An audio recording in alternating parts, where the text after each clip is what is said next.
બધાએ નામ સાંભળ્યું છે, પ્રોગ્રામ પણ સાંભળ્યા છે. એ વ્યક્તિ એવું પ્રણ લીધું કે જ્યાં સુધી મારી ટીમની અંદર 3000 યુવકો, પછી એમાં યુવકો એટલે 70 વર્ષના હોય એ યુવક જ હોય, 100 વર્ષના હોય એ યુવક જ હોય, 3000 યુવકો મારી ટીમમાં જ્યાં સુધી રોયલ્ટી અચીવ નહીં થાય, રોયલ્ટી અચીવ ત્યાં સુધી હું કોઈ પણ જાતની મીઠાઈ મારા મોઢામાં નહીં નાખું, કોઈ પણ જાતની મીઠાઈ. આ દિનેશભાઈનું પ્રણ હતું. આવા 2-3 એના પ્રણ હતા. એને જ્યારે મેં પહેલી વખત સાંભળ્યા ત્યારે મને ખબર પડી કે જિંદગી છે ને આપણે ખુદ માટે, પોતાના માટે બહુ ઓછી જીવવી જોઈએ, લોકોના માટે જીવન જીવવાનું ચાલુ કરવું જોઈએ. કારણ કે હું મારા પોતાના માટે જીવતો હતો અને જ્યારે વ્યક્તિને સાંભળ્યા ત્યારે એવું લાગ્યું કે નહીં, બીજા માટે પણ જીવવું જોઈએ. અને મને જે આરસીએમની પ્રોડક્ટ, આ બધી પ્રોડક્ટ છે, એ પ્રોડક્ટમાંથી મને જે ફાયદો થયો, મારી બીમારી, મને સોરિયાસિસ નામની બીમારી હતી, મારા દાદાને ડાયાબિટીસ હતી, ઘરમાં ગેસ એસિડિટીનો પ્રોબ્લેમ હતો, મારા મિસિસને વ્હાઇટ પાણીની પ્રોબ્લેમ હતી. આ બધી પ્રોબ્લેમને લઈને ઘણી બધી દવાઓ ચાલુ હતી.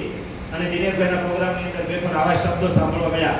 અને એ પ્રોગ્રામની અંદર દિનેશભાઈએ કીધું કે આ તેલ નથી, અહીં લખેલું છે બોર્ડની વાંહે, તેલ નથી પણ અમૃત છે. પણ હું એવું માન્ય નહોતો કરતો. એનું કારણ છે કે હું એક ખેડૂતનો દીકરો છું. અમારા ખેતરમાં જે સિંગ થાય એ જ સિંગ પીલાઈને આખા વર્ષ સુધી અમે તેલના ડબ્બા ભરીને ખાતા હતા. બજારમાંથી ક્યારેય તેલનો ડબ્બો લીધો નથી. મારી હાજરીમાં તો નહીં, પણ મેં દાદાને પૂછ્યું, દાદા આપણે ક્યારે લેતા? તો કે ક્યારેય નહીં, બજારનું તેલ જ નથી ખાતું. ક્યારેય એ પતરાનો ડબ્બો આપણા ઘરમાં નથી આવ્યો. અમારા ઘરમાં ગોળ સ્ટીલની ગોળીઓ હોય, એ ખાણીએ સિંગ પીલાવા જાય અને એમાં ભરી દે અને એ ભરી લઈને આવી રેકડીમાં અંદર મૂકી દઈએ. પછી જે 11 વર્ષનો છેલ્લી ઇગ્નાઇટ કહેવાય, ગોળી કહેવાય, એ ખલાસ થાય પછી ઓલી ગોળીને ધીમે ધીમે ભરતકામટીનામાં વાળવાની બાકી. એટલે ઉપરથી બધું તેલ આવી જાય અને હેઠે જે બધું કદરો બધો હોય ને, તાજો બધો, એ બધું હેઠે રહે. અને એ બધો જે કદરો વેઢો હોય ને એ ડાયરેક્ટ સીધો બેને અને ગાયના ખાંડમાં જાય. પણ આજના સમયમાં કેવું થઈ ગયું છે? આજના સમયમાં ઊંધું થઈ ગયું છે. સારું તેલ વિદેશમાં આવી જાય ને, હેઠળનો કદરો છે બધો આપણે ભારતમાં કદરાવવામાં આવે, આપણે બધા ખાઈને વાપરીએ. અહીં ઊંધું થઈ ગયું છે. ઘણા બધા તેલના ડબ્બા સામી જતા રહે છે જોજો. અને ઉનાળાની અંદર તેલ લઈ આવે તો તેલમાં પાણી થઈ જાય છે અત્યારે. આવા બધા દિનેશભાઈના શબ્દો સાંભળ્યા પછી છેલ્લે દિનેશભાઈની ચર્ચા કરી. હકીકતે મારે આવી સ્કિનની પ્રોબ્લેમ છે. તો આજે તમને સાંભળ્યા પછી, તમારા ફ્રન્ટને સાંભળ્યા પછી હું એવું નક્કી કરું છું કે આ રાઈસ બ્રાન્ડ તેલથી એકવાર અખતરો કરશું. જો સારું લાગશે તો ઠીક છે, નકર આરસીએમમાં તમે તમારા રસ્તે બોલો, હું મારા રસ્તે. આપણે કોઈ એવું લેવા દેવા જ નથી આરસીએમની હારે. તો એ કાંઈ વાંધો નહીં. અને દિનેશભાઈને એવું છે કે એમ કે કાંઈ વાંધો નહીં, તમને જો વાપરો, જો સારું લાગે તો ઠીક છે, નકર પછી તમે તમારા રસ્તે, હું મારા રસ્તે. અને હકીકત હું ધન્યવાદ માનું છું આ રાઈસ બ્રાન્ડ તેલનો કે મને અઠવાડિયાની અંદર મને તો ફાયદો નહોતો થયો, પણ મારા દાદાને અને મારા પપ્પાને ફાયદો થયો. ઘરમાં 13 ડબ્બા તેલના પડેલા હતા, એ આ ધીમે ધીમે વાપરવાનું ચાલુ કર્યું. મારા મિસિસ મારા કહેતા મહિનામાં 2 વાર કે ભાઈ આ તેલ આપણે ખલાસ કરી નાખી પછી આ તેલ વાપરશું. આપણા બધા ઘરે હોય ને, મારી ઘરે છે નરેન્દ્ર મોદી, એટલે તમારી ઘરે તો હોય જ ને.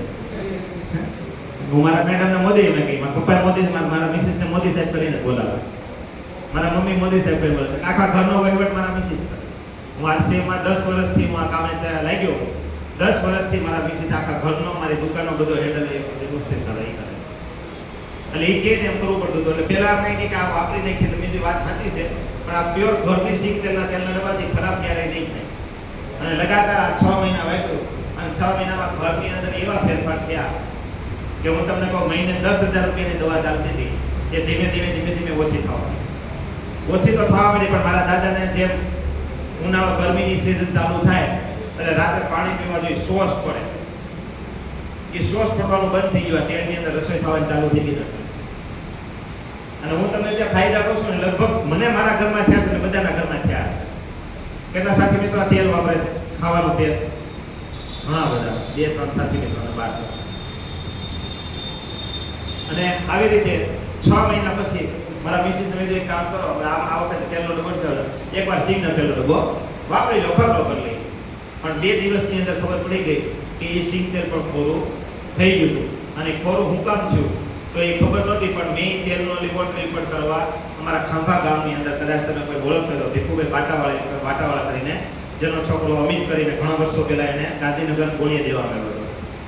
અને એ ભીખુભાઈ થકી મેં એ તેલ અમારું જે ભરતભાઈ છે એ લેબોરેટરીમાં મોકલ્યું અને લેબોરેટરીમાંથી રિપોર્ટ આવ્યા કે આ તેલની ખરાબી શું છે. ગુજરાતીની અંદર હું તમને કહું, ઘણા બધા છે આ કોઈ આવ્યા હતા કે આ તેલની ખરાબી એ છે કે જ્યારે આ સિંગ વાવવામાં આવી ત્યારે દવાવાળા બિયા કરીને વાવવામાં આવી હતી. એની અંદર ડીએપી યુરિયા ખાતર નાખવામાં આવ્યું હતું, કોલિડોલ પાવડર નાખવામાં આવ્યો હતો, જેની હિસાબે આ તેલ ખરાબ થયું છે. બાકી સિંગ તત્વ ખરાબ થતું નથી. અને આ બે ત્રણ બાબતોને લઈ અને મને થોડીક વધારે આની અંદર પ્રતિતિ રહી અને ત્યારથી લઈ અને હું આ ખાવાનું તેલ વાપરું.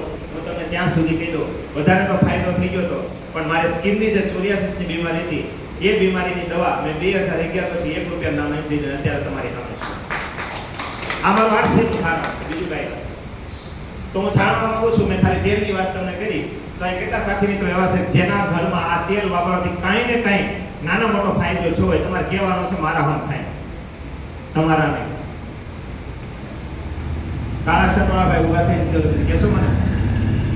કાળો શર્ટ તો નથી શું ફાયદો?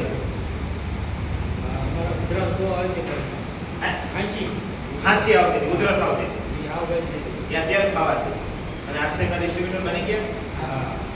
શું શું વાપરો છો અત્યારે?